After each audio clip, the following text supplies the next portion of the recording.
bring volleyball, di ba, outside and Yeah. even international. I think yun yung reason niya bakit Totoo naman yung passion bakit niya sa- ginawa yun. Well, It's always the passion over dream. pero kung ako, tutuloy-tuloy ko na. Pero masaya din kung yung passion mo na dream mo pa. I mean, why not if you can have both? Tama. Hindi, tsaka siya, bago pa pumasok sa PBB, nakatatak na talaga yung pangalan niya. Like, endorsements pa lang, ang dami na. So I think Alyssa chose lang talaga yung passion niya. Kaya siya nag-voluntary exit that time. Hindi ko siya kilala. Valdez, Volleyball player. the prime player of volleyball here. Siya ang pinakasikat. Siya nagpasikat ng volleyball sa Pilipinas. Sa kanya Actually, she's nagsimula. the face of volleyball talaga. Yes. For She me is the pa face din, of siya pa the... din.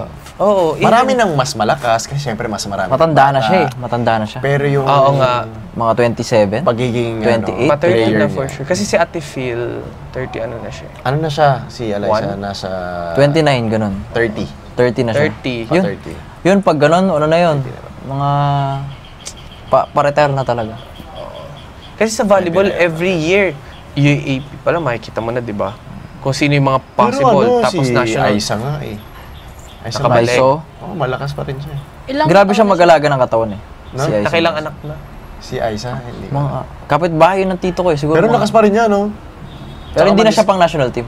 Oo. Pero yung sa Pro League, Kaya pa. Siya, oo. Tsaka matangkad siya eh. Iba kasi laruan dito sa laruan sa labas. Sa international.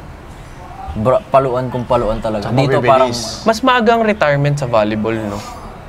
Compared to basketball. Feeling ko mas maaga ang retirement sa volleyball kasi Oo. hindi naaalagaan. Kumbaga yung basketball matagal nila na plano, sports science na... Actually, ang Kung paano tagal. mag-prepare. Matagal ang retirement sa basketball. Even 40s. Kung talaga malakas ka, you can still enjoy. Or early May 40s. Sinabi nga, di ba, parang sabi ni Alyssa, parang gusto daw muna niya mabigay ulit yung 100% niya bago siya mag-retire. Kobe.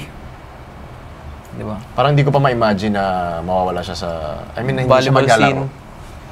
Kaya lang hindi ako nanonood ng volleyball dahil sa kanya.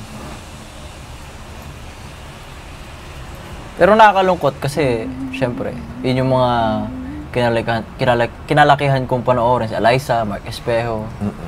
Tapos parang ngayon, parang pababa na talaga sila. Matanda na. Kasi may mga rising na. Tsaka nakakalungkot din sa part nila kasi syempre as a player, parang syempre dadating yung sa time na peak mo, tapos biglang bababa. Yung feeling na gano'n, na parang ang hirap ng... Ang talagang bumalik patuloy ulit. pa rin ang prime ngayon na parang LeBron James ng Pilipinas sa volleyball, si Bagunas. Ay, sa ano lalaki? Brian Bagunas. Brian Grabe. Bagunas. Kuya Bray. Yung matangkad na lalaki. Grabe Sa si NU. Kuya. Naglaro na rin yun 6'5". ng ano, 6'5". national, nung SEA Games. Oh! Oo. Ang taas tumalon, tapos Bray. ang tangkad pa. Naglaro kami noon sa Phil Oil. Wala, laro-laro lang. May mga kasama kami artista. Nalaro kami, mga magtropa-tropa. E di, pumalo siya. Makita mo sa video, kasi binidyoan nila eh. Pagpalo niya, nandyan ako sa... Gumanon ako. Kasi ayoko lang matamaan talaga, nakaganyan ako. Kuya bro, tandaan lang ha, sabi ko. Tandaan lang. Laki pa ng kamay. Malaki kamay. Yeah, I think, yun nga, going back, pinili lang ni Alyssa. Swerte lang siguro yung mga, hindi swerte, I think, it's a good thing. For example, si Jaren, passion kumanta and dream to enter Showbiz. something na pwede niya pang ma-enhance yung voice niya. I mean, you can have both naman eh. Pero mahirap yung matotorn ka between those two.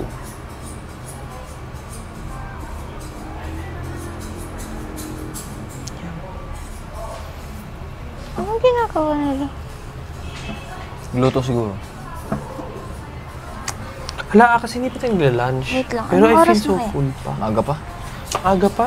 Sana makakuha ko ng jersey mo. Makakuha. Punan Jersey ni kita. Alyssa. Magto-12 na. Tanong ko si Ate Phil. Pwede ako dito. Inaano yun eh. Ha?